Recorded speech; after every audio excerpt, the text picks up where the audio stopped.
This is a 3-bit computer completely made out of Legos. Now this is the magnum opus of a project that I've been wanting to do for a while now. I previously made some logic gates, and with the hope of turning it into a full-blown computer, and I never got around to it because some of the gates I made were not ideal. For example, I think the AND gate, it would just get stuck. It wouldn't, it would just reject your input. It wouldn't actually filter your input out. So that's a problem. But now I'm back with the new designs, and it's completely ready to go. So I'm going to walk you through every step of the way to calculate one of mankind's probably hardest questions to answer. 3 plus 4.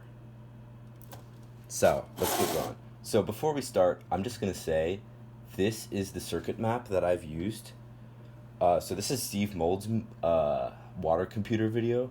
Fire, by the way, but you see that he has two different types of logic gates. So he has the XOR gates, which is if you have two inputs in a gate. So you can see that every gate has two inputs in and one input out. So an XOR gate, for example, which is this blue one right here, you put one in or the other in and you get an output. But if you don't put any in or you put both in, it doesn't give you an output. But an AND gate, you have to put both in at the same time, and that's how you get your output. And that's it. So those are the two logic gates that I'm using in this thing. So we can see, first of all, what is a bit? What is a unit on this thing? Well, it's basically just one technic unit up. So if I push this up, this would be one input, for example, here. This would be one input up, so this is an input as a 1, and this is an input as a 0, because this one's up and this one's down. And you can see up here, that's where the plunger is when it pops out. So when it pops out, that's how you know that that is an input. So in, it's 0, and out, it's 1. So you can see with this gate, using the lever's mechanisms, you can have one or you can have the other. But if you do both or you do none, it doesn't work. Now, for the AND gate, it's going to be a little trickier because there's not a whole lot of these. And it's also important to note that in Mould's video, his computer is more complex than mine. Unfortunately, I don't have the same resources that he does, especially on the Lego scale. So I only did a 3-bit, so that's only 3 outputs. So that's right here, and right here. So these can all pop out. So we will see that later when I start to compute stuff. So what we're going to do is figure out how the AND gate works. So the AND gate's right here. Let's try to get a closer view. So the AND gate is right here, and it's trying to push up this bar right here. So this bar right here. So if we try to do an input, so let's do an input 1, so that.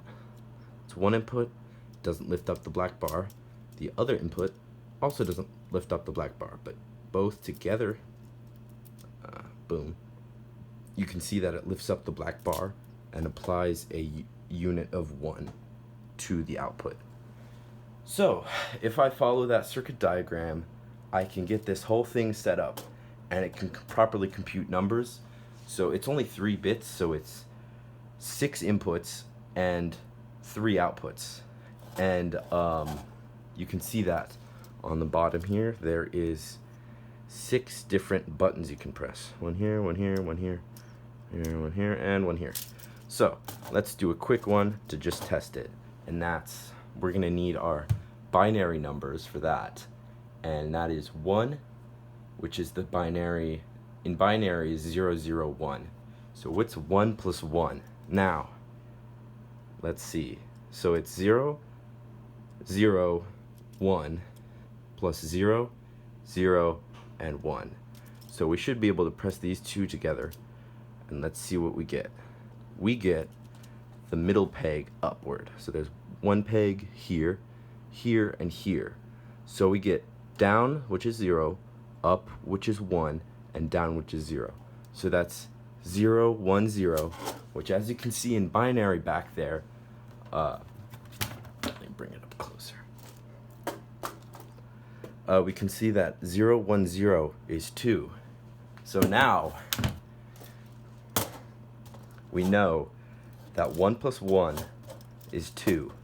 But let's try something more complicated. Let's try the max thing we can do. Because we only have 3 outputs, right?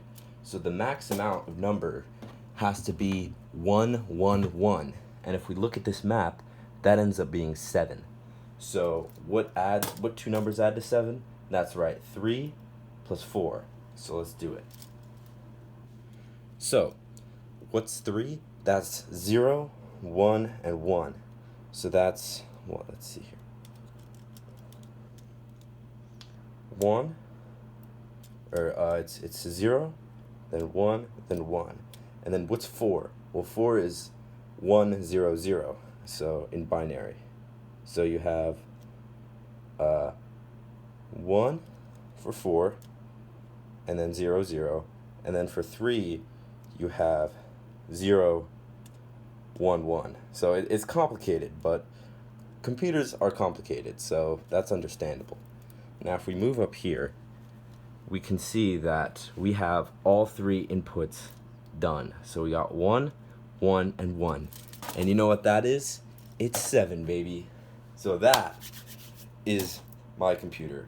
So it's kind of interesting to think about because most operating systems are either 32 or 64 bits of processing power. So that's a really big number. But that means that there is millions of these packed into this computer, and it works all the time. Even on this recording device, which is an iPhone 7, which I will get into at a later date. But this is what comprises a computer, and it's really cool to think that you don't need electronics to compute